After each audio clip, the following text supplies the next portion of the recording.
뭐 학교에서 한다고는 PPT로 이렇게 빔으로 쏘니까 설명하기가 쉬울 텐데 여기서 이렇게 판선에다가 간단하게 설명을 드릴게요.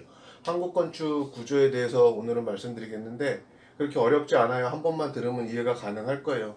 다만 이집트의 피라미드나 말씀대로 파르테논 신전처럼 거대하지가 않고 작고 아담한데 그 안에 많은 우리 선조들의 삶의 지혜와 그 다음에 여러분들한테 세계적으로 이야기할 수 있는 이야기거리가 많이 숨겨져 있습니다.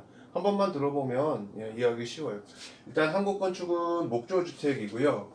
축경이 아니고 차경입니다. 축경이라는 말은 일본이나 중국처럼 이렇게 평지에다가 뭐 땅을 파서 모래 집어넣고 뭐 검은 자갈 집어넣고 호수예요, 그리고 돌 갖다 놓고 산이에요 이렇게 표현하는데 저희 같은 경우는 창문만 열면 앞산에 있는 뭐 봄에 꽃이 집 안으로 들어오고 겨울에 눈 내리는 것이 대청마루에 보면은 설원이 눈 안에 들어올 수 있는 이렇게 자연의 경치를 빌린다는 뜻입니다. 우리 건축은 특이하게 또 이렇게 말을 하지 않아요. 내가 막 나타내거나 역류하지 않아요. 서양 같은 경우는 말 그대로 분수 그래갖고 거꾸로 막 자연의 섭리를 거스리잖아요. 아래에서 위로 막 올린다든지.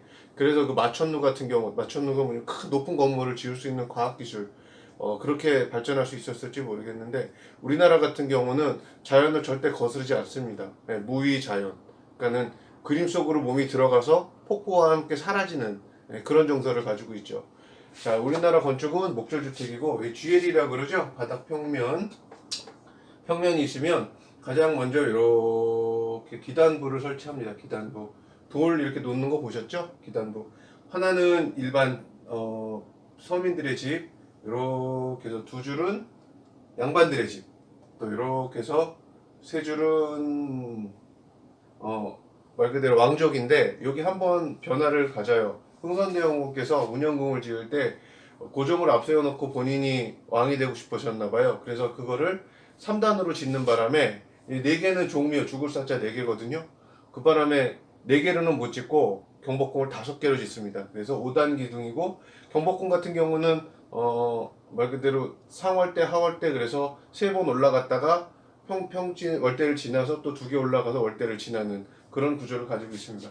자, 이게 기단인데요. 기단의 목적은 첫째, 이 우리나라 건축은 목조주택이라고 그랬죠. 그러니까 습기, 바닥에 습기가 나무에 닿으면 일찍 썩을 수 있잖아요. 그래서 습기. 그 다음에 두 번째로 방충. 네, 우리 친구들 저희가 박물관 가면은 박물관이나 공관 과자 먹지 말아요 그러는 게 선생님도 탐방 중에 여러분들 힘들까봐 초콜릿을 과자고 많이 주는 입장인데 고궁에서 못 먹게 하는 게 과자가루가 떨어지면 하얀 개미가 생겨요. 근데 흰 개미 같은 경우는 나무를 이렇게 갉아먹어요. 그렇다 그러면은 저희 건축물이 말씀대로 얼마 전에 남대문도 불탔는데 그렇게 되면 지금 저 남대문은 중세시대 건물이 아니라 요즘의 건물인 거잖아요. 그죠? 건물이 망가지면 다시 부시고 다시 짓고 그러면 이건 또 21세기 건물이 되는 거죠. 예, 그래서 보전 차원에서 그러지 말라고 그래서 과자 먹지 말라고 그래서 방충 그다음에 습기 그 다음에 가장 기단 위에 써놓는 게 이렇게 주초입니다. 주초. 여전히 나무를 올리기 전에 이 월대라는 부분 아시죠? 월대. 말 그대로 평면으로 보시면 위에서 보시면 이렇게 되면 이렇게 건물이 있으면 이게 지붕 부분이에요. 지붕 부분인데 이렇게 돼 있으면 이렇게 월대 그래서 계단 이렇게 나올 거 아니에요, 그죠? 이렇게 해서 여기 계단이 이렇게 형성이 되죠. 여기 막 용 그림도 있고 봉황 그림도 있고 여기에 떨어지는 물이 여기 있는 이 기둥에 영향을 미칠까봐 여기에 다시 한번 주초를 세웁니다. 주초. 그 다음에 여러분들 알고 계시는 기둥을 세우죠. 기둥을 이렇게 세웁니다. 기둥을 세우고 기둥이 있으면 이제 보가 지나가야겠죠. 그래서 보가 이렇게 지나가요. 보가 이렇게 지나가고 그리고 서양은 말씀대로 이렇게 기둥의 문화잖아요. 뭐 도리아식, 이오니아식, 코린트식. 근데 우리나라 같은 경우는 여기에 공포라고 이렇게 장식 소로주도 첨자에서 이렇게 장식적인 부분이 있죠. 단청 그려져 있는 부분 말하는 거예요. 단청 그려져 있는 거 막 입공입니다 해서 막 이렇게 돼 있고 첨차입니다 해 갖고 있는 것들 공포 문화예요. 자, 이 공포의 기능은 가장 중요한 기능은 말씀대로 이 지붕에 이렇게 우리 지붕이 처마가 지나가죠. 이 지붕에 보면은 기와의 무게가 어마어마해요. 그 무게를 이 공포가 받아서 이렇게 보를 통해서 기둥으로 해서 기단으로 해서 이렇게 지표면까지 저기 땅으로 보내는 하중을 보내는 구조적인 하중 전달. 첫 번째 하중 전달.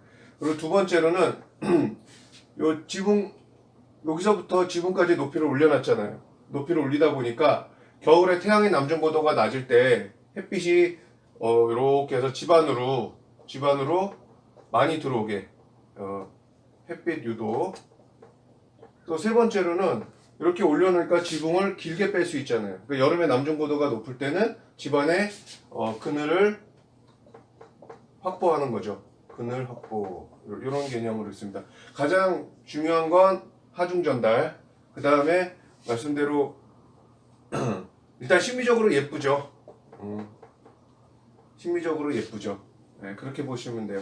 여기서 시험에 주로 나오는 거는 주심포냐 다포냐인데 요 기둥에 이런 공포가 하나씩 올라가 있잖아요. 이렇게 하나씩 올라가 있으면 주심포예요. 이러면 이건 주심포. 혹시 여기에 이렇게 중간에 두 개도 있고 세 개도 있고 이렇게 공포가 이렇게 더 자리를 잡고 있다. 그럼 마늘 다자를 써서 다포개 형식 이렇게 됩니다. 다포개 형식. 근데 이 다포개 형식은 이렇게 많이 놓다 보니까 말씀대로 하중을 보가 너무 많이 받아야 되잖아요. 그죠? 그래서 여기다가 볼을 하나 더 만들어줘요. 이렇게. 그래서 얘 이름은 창방이면 이 친구 이름은 평방. 우리 건축과 전공하시는 분들 창방 위에 평방이에요. 시험 보면 꼭 그 얘기 나와요. 다포개 형식인데 창방 위에 평방이 있어야 되는데 이 평방을 주심포 기능에다가 이렇게 예제를 넣어놓죠. 평방. 네, 없어요. 주심포에는 없고 다포개 형식만 두 개가 있는 거예요. 다포개 형식만. 그 다음에 이렇게 지붕이 있고요. 자, 여기서 우리 건축에서 제일 시험에 많이 나오는 게 첫 번째로 배흘림. 대부분 다 착시 관련된 거거든요. 건축 시험에 많이 나오는 거는 말씀대로 구조적인 얘기. 그리고 말 그대로 일반 우리 상식적 문제, 여기에서는 가장 많이 나오는 게 착시. 이 착시는 뭐냐면 배흘림인데 배흘림은 기둥에 있는 거예요. 이렇게 기둥을 만들어 놓으면 멀리서 봤을 때 기둥이 이렇게 파여 보이는 거예요. 이렇게. 부재가 불안정해 보이잖아요. 이렇게 보이면. 그래서 만들 때 구조적으로 이렇게 도톰하게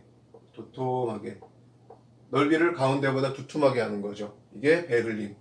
그러니까 기둥을 이렇게 된 거를 이렇게 보일까봐 이렇게 만든 거죠. 배흘림. 그 다음에 두 번째는 우리 귀소슴이라고 있죠. 귀소슴하면 귀를 한 걸 이 끝을 말하는 거예요. 귀소슴. 귀가 이렇게 올라갔죠. 이거는 말씀대로 우리가 빨랫줄을 이렇게 걸 때 이렇게 자연스럽게 처짐. 외국에서도 이렇게 처짐을 많이 나타내기는 하는데 우리나라는 이렇게 사이클로이드 곡선이라고 그러거든요. 가장 자연스러운 곡선이다 해서 외국 건축가들이나 외국인들이 보시기에 극찬을 합니다. 그래서 여기 귀소슴. 이 귀소슴을 한 거는 이유가 간단해요. 이렇게 일자로 지으면 멀리서 보시면 이렇게 보이는 거예요. 건축물이. 불안하잖아요. 그러니까 아예 이렇게 휘게 이렇게 지은 거예요. 다시 한번 귀소슴. 원래는 이렇게 지어야 되는데 일자로 해놓으면 이렇게 울어 보일까봐 끝을 이렇게 세워서 만드는 거죠. 귀소슴. 자, 세 번째 건축 요소는 안솔림이라는 겁니다. 안솔림. 이거 오금법이라고도 많이 나오거든요. 오금법. 자, 안솔림은 어디를 얘기하는 거냐면 기둥을 건축을 할 때 이렇게 일자로 만들어 놓으면 건축물이 이렇게 밖으로 퍼져 보이는 거예요. 멀리서 보면 이렇게 밖으로 퍼져 보이는 거예요. 이렇게 퍼져 보이다 보니까 부재가 불안해 보이잖아요. 그래서 실제로 건축을 할 때 이 안쪽을 이런 식으로 예, 이런 식으로 안쪽으로 쏠리게 그렇다 그러면 이쪽 부재가 길이가 가운데보다 훨씬 크죠. 길이가 그죠? 이렇게 지으는 거예요. 안 쏠림. 자, 다시 한번 정리할게요. 건축물을 기둥을 지을 때 이렇게 해놓으면 이게 이렇게 보이니까 요거를 요렇게 짓는다는 뜻입니다. 안 쏠림. 이렇게 되는 거죠. 자, 이렇게 해서 우리 건축의 3요소 설명해 드렸고요. 그 다음에 네 번째 하나 더 설명을 드린다 그러면 그랭이라고도 하는데 친환경 건축법이에요. 말씀대로 이렇게 기둥에 보면 주초들 있잖아요. 얘네들을 자연석을 갖다 놓기 삐뚤삐뚤할 거 아니에요, 그죠? 이 삐뚤삐뚤한 자연석을 다듬지 않고 요 나무를 여기에 맞춰서 이렇게 깎아서 올린 거죠. 이렇게 깎아서 자연석을 건드리지 않고 이렇게 깎아서 만든 거죠. 다시 설명드리면 주초가 일자가 아니고 주초가 이렇게 삐뚤삐뚤한 것도 있는데 얘를 기둥을 세울 때 이렇게 고기에 맞춰서 이렇게 해서 건축을 했다. 이렇게 해서 그랭입니다. 자, 요 정도까지만 알고 가시면 우리 건축 구조에 대해서는 어렵지 않을 거예요. 가끔씩 한국사 시험에 건축 구조에 대해서 이렇게 나오시는데 주로 나오는 거는 이제 우리 주심포냐 다포냐 요거에서 다포에서 평방 요거 많이 나오고요. 그 다음에 우리 공포에 대해서 공포의 구조적인 기능 나오고요. 그 다음에 베을림이 뭐냐, 이게 서양에서는 엔타시스라고 해요. 같은 의미입니다. 베을림 엔타시스. 그 다음에 요 기소슴, 귀가 올라갔다는 거. 그 다음에 안솔림, 그래서 안쪽으로 이렇게 건축물을 좀 기둥을 좀 안쪽으로 쏠리게끔 건축했다. 오금법이라고도 시험에 나오고요. 그 다음에 그랭이 그래갖고 요 기둥의 모양, 돌의 모양에 맞춰서 나무를 돌에 맞춰서 돌 기둥에 맞춰서 나무를 가공했다. 이 얘기입니다. 요 얘기예요. 어렵지 않죠. 한국 건축의 구조에 대해서 설명을 드렸습니다.